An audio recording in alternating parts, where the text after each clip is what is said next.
अगर आप आने वाले इंडिया की असली तस्वीर देखना चाहते हो, वो भी ऐसी जो दिल को छू जाए और आंखों को सुकून दे। नमस्ते, मेरा नाम प्रदीप पाल है और आप भारत अपडेट देख रहे हैं। तो उस तस्वीर का सबसे शानदार ट्रेलर अब नोएडा इंटरनेशनल एयरपोर्ट बनने जा रहा है, क्योंकि ये सिर्फ एक एयरपोर्ट नहीं बल्कि एक ऐसा अनुभव है जहां कदम रखते ही आपको लगेगा कि आप किसी सफर की शुरुआत नहीं बल्कि एक कहानी के अंदर प्रवेश कर रहे हो।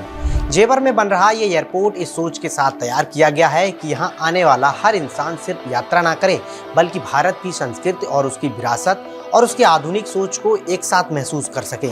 जैसे ही आप एंट्री करेंगे, सबसे पहले जो चीज़ आपको रुक कर देखने को मजबूर कर देगी वो है इसका घाटों जैसा डिजाइन, जहाँ सीढ़ियाँ और प्रवेश द्वार बिल्कुल वाराणसी घाट और हरिद्वार के घाटों की तरह तैयार किए गए हैं। मतलब एक पल के लिए आपको लगेगा कि आप किसी पवित्र घाट पर खड़े हो, ना कि एक इंटरनेशनल एयरपोर्ट पर। यही वो खास सोच है जो इस प्रोजेक्ट को अलग बनाती है, क्योंकि यहाँ हर डिजाइन के पीछे एक भावना छिपी है जो लोगों को भारत से जोड़ती है।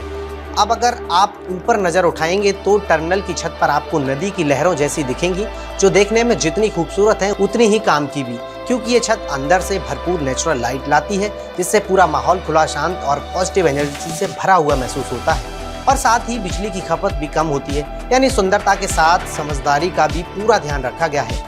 अंदर का इंटीरियर भी किसी पुराने भारतीय महल या हवेली से ऐसा बनाया गया है, जहां एक बड़ा सा केंद्रीय आंगन यानी कोर्टयार्ड होगा जो पुराने घरों की याद दिलाएगा। और भीड़ के बीच भी आपको घुटन नहीं बल्कि खुलापन और सुकून महसूस होगा, जो लंबे सफर के दौरान सबसे ज़्यादा जरूरी होता है। यहाँ बैठने के लिए बांस से बने फर्नीचर का इस्तेमाल किया गया है जो पर्यावरण के अनुकूल है, और पूरे एयरपोर्ट का डिजाइन इस तरह से डिजाइन किया गया है कि हवा और रोशनी का अधिकतम उपयोग हो सके। यानी ये सिर्फ देखने में अच्छा नहीं बल्कि प्रकृति के प्रति जिम्मेदार भी है। अब बात करें टेक्नोलॉजी की, तो यहाँ सब कुछ स्मार्ट और फास्ट होगा। डिजिटल सिस्टम, आसान चेक इन, मजबूत सुरक्षा व्यवस्था और आरामदायक वेटिंग एरिया जैसी सुविधाएं यात्रियों के अनुभव को और भी बेहतर बनाएंगी, जिससे सफर झंझट भरा नहीं बल्कि स्मूथ और आसान लगेगा। खास बात यह है कि 28 मार्च को प्रधानमंत्री नरेंद्र मोदी खुद इसका उद्घाटन करने आने वाले हैं और इसकी तैयारियां अब अंतिम चरण में पहुंच चुकी हैं। वहीं उत्तर प्रदेश के मुख्यमंत्री योगी आदित्यनाथ भी लगातार इसकी समीक्षा कर रहे हैं ताकि हर चीज़ एकदम सही तरीके से पूरी हो। इस एयरपोर्ट के शुरू होने के बाद नोएडा और ग्रेटर नोएडा ही नहीं बल्कि पूरे उत्तर प्रदेश को इसका बड़ा फायदा मिलेगा। इंटरनेशनल कनेक्टिविटी मजबूत होगी, व्यापार और निवेश को नई गति मिलेगी, टूरिज्म को बढ़ावा मिलेगा और सबसे ज़रूरी स्थानीय लोगों के लिए रोजगार के नए अवसर पैदा होंगे।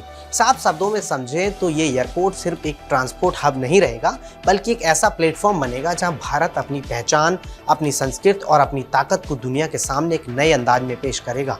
और आखिर में बस इतना समझ लो कि जब भी कोई इस एयरपोर्ट से गुजरेगा वो सिर्फ एक जगह से दूसरी जगह नहीं जाएगा बल्कि वो भारत की आत्मा, उसकी परंपरा और उसके आधुनिक भविष्य को एक साथ महसूस करेगा।